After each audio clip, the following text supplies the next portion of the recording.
শব্দ করেন না, বসেন।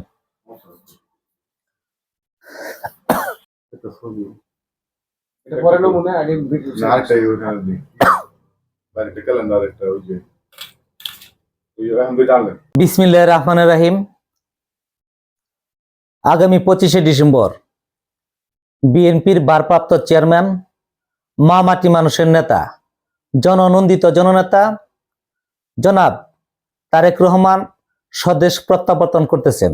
সেই উপলক্ষে কেন্দ্রীয় কর্মসূচির অংশ হিসেবে গাজীপুর মহানগর বিএনপির সম্মানিত সভাপতি শওকত হোসেন সরকার এবং বিপ্লবী সাধারণ সম্পাদক, মা মাটি মানুষের নেতা, গাজীপুর 2 আসনের এমপি পদপ্রার্থী এম মঞ্জুরুল করিম রনি ভাইয়ের দিক নির্দেশনায় এবং কোনাবাড়ী মেট্রো থানা বিএনপির রাজপথে কাঁপানো নেতা, সম্মানিত সভাপতি জননন্দিত জননেতা ইদ্রিস আলী সরকার এবং কোনাবাড়ী মেট্রো থানা বিএনপির বিপ্লবী সাধারণ সম্পাদক বাবুল হোসেন বাবুল ভাইয়ের নেতৃত্বে আমরা আগামী 25শে ডিসেম্বর এয়ারপোর্টের আশপাশ এলাকায় আমরা আমাদের গাজীপুর মহানগরের নেতৃবৃন্দ যেখানে আমাদের স্পট নির্ধারণ করে দিবেন, আমরা সেখানেই আমরা অবস্থান করব।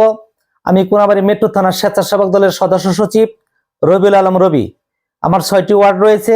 আমি স্বেচ্ছাসেবক দলের 6টি ওয়ার্ড থেকে নেতৃবৃন্দ যারা রয়েছেন সকলকে নিয়ে কোনাবাড়ী মেট্রো থানা বিএনপির সম্মানিত সভাপতি সেক্রেটারির সাথে একসাথে আমরা সেখানে রওনা দিব এবং আমাদের যে কর্মসূচি থাকবে সেই কর্মসূচি আমরা ইনশাল্লাহ পালন করব। এছাড়াও আপনারা জানেন 3বারের প্রধানমন্ত্রী দেশনেত্রী বেগম খালেদা জিয়া গুরুতর অসুস্থ।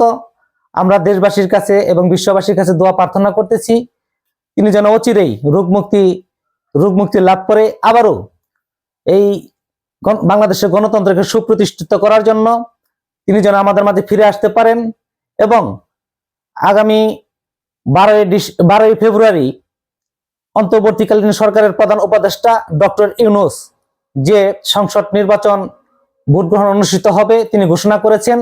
তিনি এটি বলেছেন নির্বাচন পেছানোর কোনো কারণ নেই, যথাসময়ে নির্বাচন অনুষ্ঠিত হবে।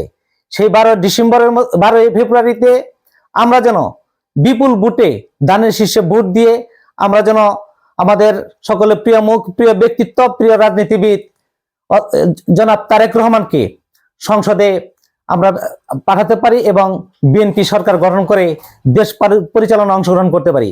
এবং স্বৈরাচারী আওয়ামী লীগ সরকার আপনারা জানেন দেশের অর্থনীতিকে লন্ডভন্ড করে দেশের গণতন্ত্রকে গলা টিপে হত্যা করে তারা শেয়ার বাজার কলঙ্কিত করে দেশকে আজ পঙ্গুত্বের পথে তিনি পাঠিয়ে তিনি আজ তার মোদী বন্ধু ইন্ডিয়া থেকে তিনি বসবাস করতেছেন তার দোসরদের নিয়ে।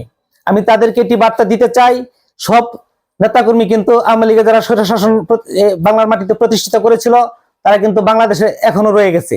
আমাদের আনাচে কানাচে আমাদের দলের সাথে অঙ্গ সংগঠন যারা রয়েছে এবং শরিক দল রয়েছে তাদের সাথে মিলেমিশে কিন্তু তারা আজ বাংলাদেশের মধ্যে অরাজকতা সৃষ্টির জন্য পায়তারা করতেছে। সেদিকে আমরা সদয় দৃষ্টি রাখবো এবং সিনিয়র পর্যায়ে যারা যে আমাদের সিনিয়র নেতৃবৃন্দ রয়েছে তাদেরকে দৃষ্টি আকর্ষণ করে বলছি তাদেরকে নতুন মুখ যারা রয়েছে যারা নতুন ভাবে আপনাদের সাথে মেশার চেষ্টা করে তাদেরকে একটু ভালোভাবে যাচাই বাছাই করে আপনাদের কাছে ফিরাবেন, কেননা যে কোনো সময় দুর্ঘটনা ঘটাইতে পারে। একটি দুর্ঘটনা সারা জীবনের মৃত্যু। সেই প্রত্যাশায় সুষ্ঠু সুন্দর বাংলাদেশ গড়ার লক্ষ্যে দেশনেত্রী বেগম খালেদা যেন আমাদের মাঝে ফিরে আসতে পারেন গণতন্ত্র প্রতিষ্ঠার লক্ষ্যে এবং তারেক রহমান যেন ধানের শীষে জয় জয়কার হয়ে সংসদ গঠন করতে পারেন সেই প্রত্যাশায় আমি আমার সংক্ষিপ্ত বক্তব্য শেষ করছি। বাংলাদেশ জিন্দাবাদ, বাংলাদেশ জাতীয়তাবাদী স্বেচ্ছাসেবক দল জিন্দাবাদ, শহীদ প্রেসিডেন্ট জিয়াউর রহমান অমর হোক, খালেদা জিয়া জিন্দাবাদ, তারেক রহমান বীরের বেশে আসবে ফিরে বাংলাদেশে। ধন্যবাদ।